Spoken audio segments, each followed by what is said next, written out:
Hello! It's my history video. I'm out for my daily walk here in Dromore, where I live, and I've come to what they call Dromore Mound. You can see it there.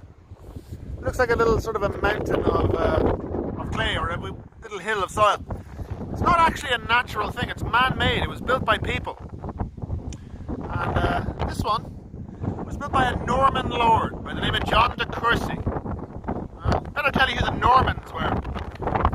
The Normans were originally Vikings, Norwegian Vikings, Norsemen, and they used to sail up the River Seine, and they used to raid in as far as Paris and all over northern France. And so to make peace with the Norsemen, the Frankish king gave them lands in the north of France, and these lands became known as Normandy, the land of the Northmen. Still called Normandy today. Even the name of the country, Norway, means the way north. It's where the Northmen came from, the Norsemen, the Vikings. Anyway,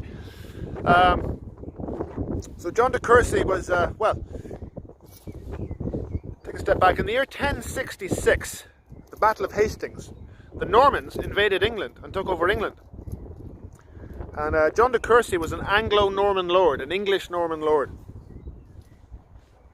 And he first came to Ireland in the year 1171, and he came as a mercenary. Now, a mercenary is a paid soldier. It's a soldier who's not fighting for their country or their people. They fight for money.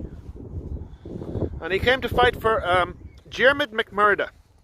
Now, Diarmaid MacMurdo was the king of Leinster. And he was deposed. He was kicked off his throne. He was defeated by the High King of Ireland, Rory O'Connor. Obviously, Diarmaid wasn't too happy about this, so he assembled an army to reclaim his throne and reconquer his kingdom. And John de Courcy was part of that army. And the campaign was successful. Diarmaid got his kingdom back. So John de Courcy must have liked the look of the place, because 6 years later, in the year 1177, he came back and he invaded Ulster. The first town he conquered was Downpatrick in County Down. And he took over a lot of land. He conquered a lot of it. And he built castles that are still standing today. Carrickfergus Castle is still there in County Antrim. If you're ever in Carrickfergus, you can visit it. And Dundrum Castle in County Down, and that's still standing. And he built other little smaller forts here and there, including this one, Dromore, Motte and Bailey. So the mound, nearly at the top of it now, the mound is the Motte, and then the Bailey is like a square, a courtyard area down there. So we'll go up to the top of the Motte and see what's what. We're nearly there. Here we are. So, here we are, we're at the top of the Motte. So there's a little flat area on top. And there would have been a wooden building up here called a keep. And it would have had archers in it. Men armed with bows and arrows. And if you see, like, there's a great view of the whole countryside all around. So they would have been on the lookout all the time, looking out for dodgy characters, enemies. If they saw anyone coming, they would have raised the alarm and given them a dose of arrows. There's no trace of it now today. The whole thing was made of wood, not stone. But they actually reconstructed one. They rebuilt what they thought it would have looked like in a history park in Germany. That's what it would have looked like. So there would have been a building like that, a structure like that, here, back in the 12th century when this thing was built. Anyway, let's go down and take a look at the Bailey. Alright, I'm down here now in the Bailey part of the Motte and Bailey. You can see the Motte behind me. So now I'm in the Bailey, which is like a square, it's almost a perfect square. Like a courtyard. And down here there would have been a hall, like a big wooden hall.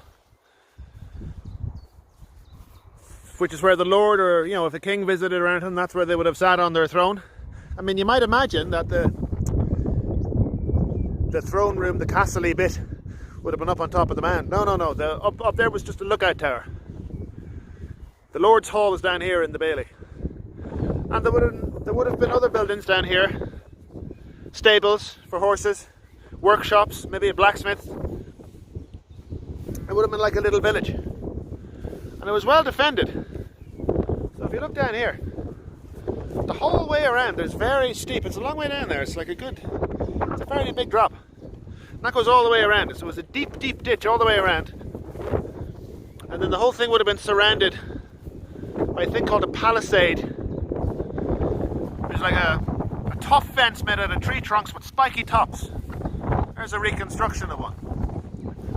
It was a fairly strong place. It would have been difficult enough to conquer and take over. Now there's a Motte and Bailey actually in County Louth, not far from Monasterboice. It's called Greenmount Motte and Bailey. There's a picture of it. And it's kind of in between Annagassan and Castle Bellingham. So when you're allowed to travel a little bit further, might be worth going to take a look at that. So there you go. So a little bit of history of the Normans and the Norman conquest of Ireland. And Dromore Mound. Yeah, there it is. This thing is reversed. It's hard to get the hang of it. So like I said, that's the Motte. There would have been a tower on top.